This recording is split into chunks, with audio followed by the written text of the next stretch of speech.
nome é Maria Caroline, eu sou uma das coordenadoras aqui do Restauração e eu fui convidada a falar sobre um assunto muito importante, que é fé.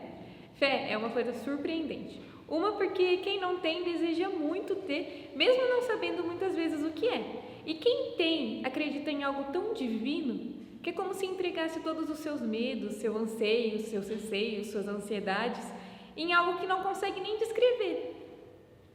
Ter fé para mim é como se a gente caminhasse num quarto escuro, com venda e sem saber direito para onde a gente vai ou aonde a gente está.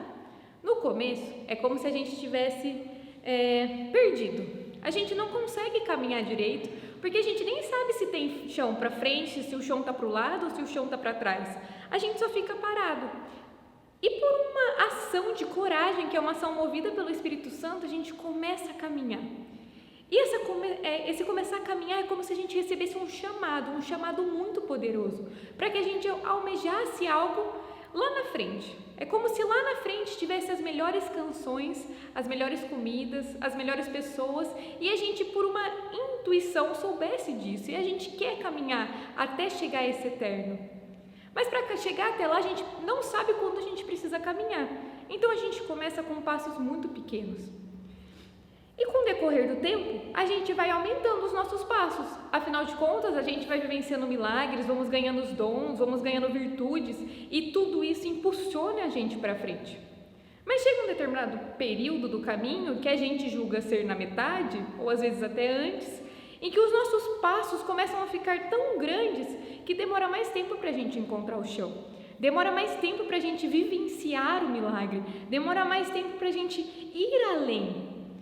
E aí a gente começa a parar de pensar aonde a gente quer chegar, que é aquele lugar maravilhoso que nos espera, que é aquela voz que vem no nosso coração e nos chama a caminhar. A gente começa a esquecer isso e começa a reparar quanto tempo demora para o nosso pé encostar no chão. E isso nos assusta, porque a gente está caminhando num lugar que a gente não sabe, não estamos enxergando nada. E a gente não consegue ver onde está o chão. E aí isso vai tomando conta da gente. E aquele anseio, aquele receio começa a voltar. E a gente começa a perder um pouco a nossa fé. E os nossos passos vão ficando menores. E muitas vezes a gente até deseja ir para trás do que ir para frente, porque a gente já andou nos caminhos que vieram atrás. A gente tem medo de ir para frente porque a gente não sabe o que vai encontrar lá na frente.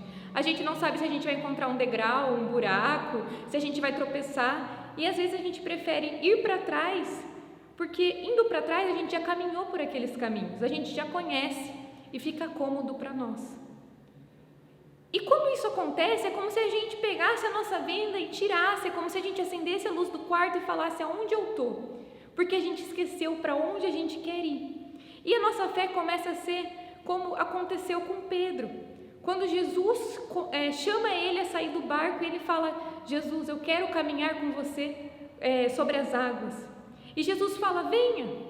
E ele começa a caminhar e por um momento ele só olha para Jesus. E ele esquece que ele é humano demais para caminhar sobre as águas. Ele esquece que caminhar sobre as águas é impossível porque ele está olhando só para Jesus. Mas quando ele desvia o olhar de Jesus, mesmo que por pouco tempo, ele começa a perceber que ele está no mar, em cima do mar, e ele começa a cair, porque ele perdeu a força pelo divino, ele perdeu a força pelo eterno.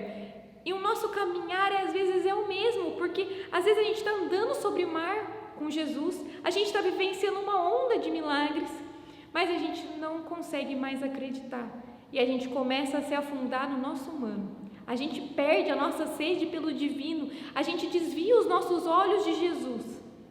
E aí a nossa fé começa a ser como a fé de São Tomé, que só acredita quando tem milagre, que só acredita quando Jesus vem em alma, vem conversar diretamente com a gente. O testemunho do nosso irmão não nos comove mais. As vivências do nosso irmão não nos comovem mais, porque a gente não tem uma fé viva. A nossa fé está morta. A gente está no meio do quarto sem andar para frente, sem andar para trás, porque a gente tem medo da nossa própria fé. A gente tem vontade de ver antes de acreditar.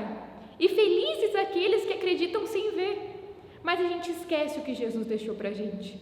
A gente esquece de que olhos nenhum viram ou ouvidos nenhum ouviram o que o Eterno tem preparado para nós. A gente começa só a acreditar naquilo que a gente já ouviu, naquilo que a gente já sentiu, naquilo que a gente já vivenciou, porque é mais cômodo. E daí eu pergunto para você, no nosso mundo de hoje, com tantas catástrofes acontecendo, onde está a nossa fé? Tantas pessoas precisavam de nós, tantas pessoas precisavam encontrar em nós a fonte da fé e, na verdade, não encontram nada, porque a nossa fé está morta. A nossa fé não está mais baseada na nossa vida, a nossa fé está baseada em fatos do passado. E a gente deixa isso nos tomar. Como é difícil acreditar na conversão de um mundo onde a morte de um irmão não nos comove mais. Mas se eu não acreditar, se você não acreditar, quem vai? Deus precisa que a gente comece a usar a nossa fé. A gente tem que começar a entender que a nossa fé faz a vida do irmão mudar. A gente tem que ver que a nossa fé serve para nos levar além e não ficar parados. Mas a gente tem medo. A gente tem medo do que Deus é capaz de fazer através de nós. A gente tem medo de se entregar verdadeiramente a Deus. A gente tem medo de que nossa fé nos leve a fazer coisas que a gente às vezes nem acredita. E quantos milagres, quantas graças, quantas famílias não foram convertidas porque você não teve fé, porque eu não tive fé o suficiente. Quantos milagres a gente deixou passar porque a gente não acreditou que Deus ia mudar a realidade através da gente. Quantas vezes a gente fala que a gente tem fé sem nem ao menos saber no que a gente está acreditando? Sem nem ao menos rezar uma oração por dia, a gente fica no comodismo. E quem dera se nós, eu, você, o Restauração, todos os grupos de jovens de Limeira, ou de onde quer que você seja, quem dera se eu e você acreditássemos tanto que tivéssemos uma fé do tamanho de um grão de mostarda e essa fé movesse montanhas. Quem dera, o mundo seria um lugar muito melhor, porque a gente precisa arcar com as consequências de ter fé. A gente precisa arcar, de segurar o nome de cristão que a gente tanto diz que somos. A gente não pode mais ter medo de ser usados, de ser ousados, de ir além. E eu queria deixar essa reflexão aqui para você. Quantas vezes Deus te chama a ter fé por aqueles que não têm? Quantas vezes Deus te chama a ir além? Quantas vezes Deus te chama para converter a sua família, para converter os seus amigos, para converter o seu grupo, e você diz não, porque acredita que essa missão não é sua. Mas a partir do momento que você é batizado, a partir do momento que você é crismado, você tem sim um chamado, e esse chamado é ser profeta. E eu espero que a nossa fé mova montanhas.